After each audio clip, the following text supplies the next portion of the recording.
안녕하세요. 달란트 투자입니다. 드디어 제 책이 출간이 되었습니다. 달란트 투자의 주식 교과서라는 책입니다. 며칠 전에 커뮤니티 게시판에 표지는 무엇을 할 것인지, 제목은 어떻게 정할 것인지 이 부분에 대해서 이벤트를 진행을 했습니다. 정말 많은 분들이 좋은 의견을 주셔가지고요. 큰 도움이 됐습니다. 제 생각에는 최고로 쉽다라는 제목을 많은 분들이 선정을 해주실 줄 알았는데 오히려 주식 교과서라는 제목을 선택을 해주셨습니다. 최고로 쉽다라는 제목이 얼핏 보면은 이목을 확 집중시킬 수는 있으나 원래 주식 관련 서적이 제목이 좀 자극적이잖아요. 그래서 오히려 그런 서적 중에 묻혀 있다 보면은 원오브 댐 느낌이 날 수 있다. 차라리 기초부터 차근차근 알려주는 주식 교과서라는 제목이 더 경쟁력이 있을 수 있다. 자, 이렇게 말씀을 해주신 분들이 많더라고요. 가장 기억에 남는 댓글이 주식은 절대 쉬운 것이 아니라 어려운데 최고로 쉽다라는 제목을 보니까 오히려 약간 반감을 산 것 같다. 차라리 달란트 투자 이 컨셉에 맞게 기초부터 차근차근 알려주는 그런 부분이 훨씬 더 적합해 보인다. 그리고 여러분들이 이 사람 얼굴이 나오는 것을 상당히 선호를 하시더라고요. 저는 좀 부담스럽긴 한데 그럼에도 불구하고 여러분들의 의견을 잘 반영을 해서 자, 이렇게 표지가 결정이 됐습니다.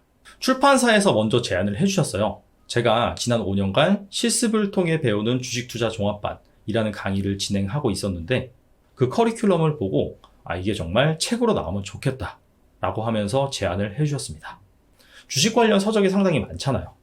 유형을 좀 살펴보면 종목 분석이라고 해서 그 기업의 차트와 거래량을 분석하는 기술적 분석 관련 서적, 그 기업의 가치를 분석하는 서적은 재무제표 관련 서적이 많더라고요.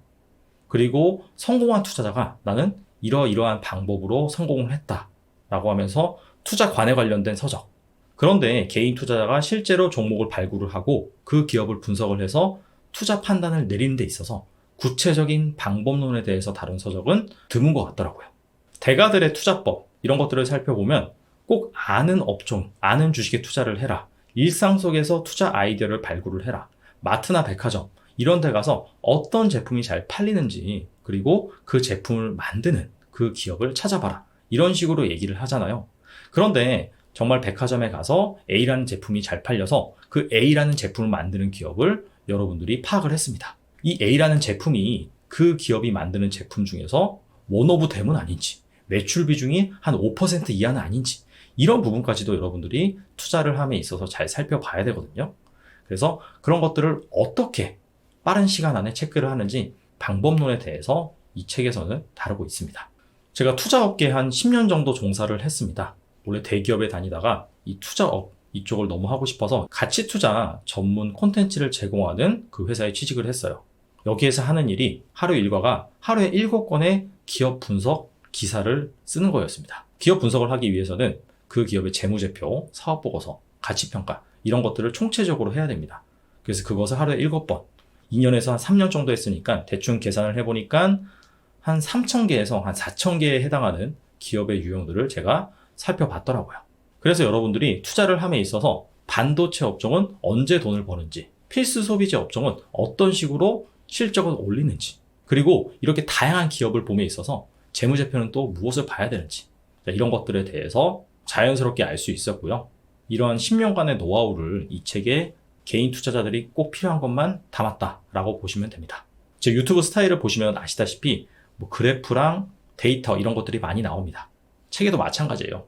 그래서 좀 딱딱하고 읽기 어려운 것이 아니냐라고 생각할 수가 있는데 정말 여러분들이 창업을 해서 기업을 하나 운영한다는 그런 사장님의 관점에서 그 기업의 가치를 어떻게 올리는지, 문제가 생기는 기업은 어떤 징조가 나오는 건지 이해하기 쉽게 설명을 해놨습니다.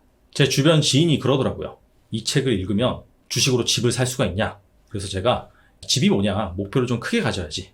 나중에 건물을 사라. 이런 식으로 얘기를 했습니다.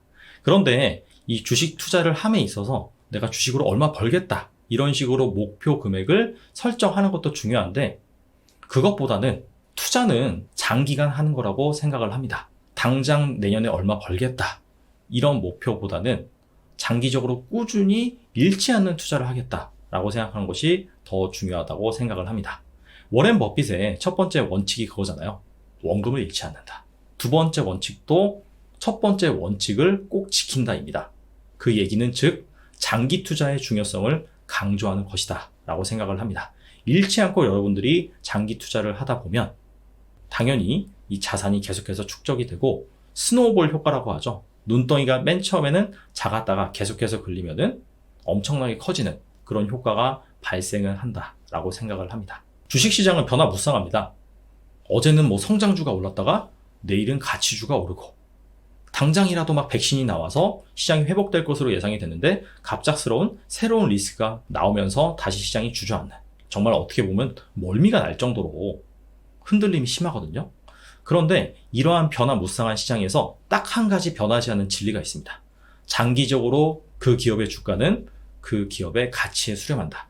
가치가 계속해서 오르는 기업은 단기적으로는 주가가 변동성이 심할 수 있어도 장기적으로는 그 기업의 가치에 수렴해서 같이 오를 수밖에 없습니다. 제 책을 통해서 장기적으로 가치가 오를 만한 기업은 어떻게 발굴을 하고 그 기업을 발굴을 함에 있어서 무엇을 봐야 되는지 그 부분에 대해서 아셨으면 좋겠고요. 그럼으로 인해서 장기간 잃지 않는 투자를 하셨으면 좋겠습니다. 감사합니다.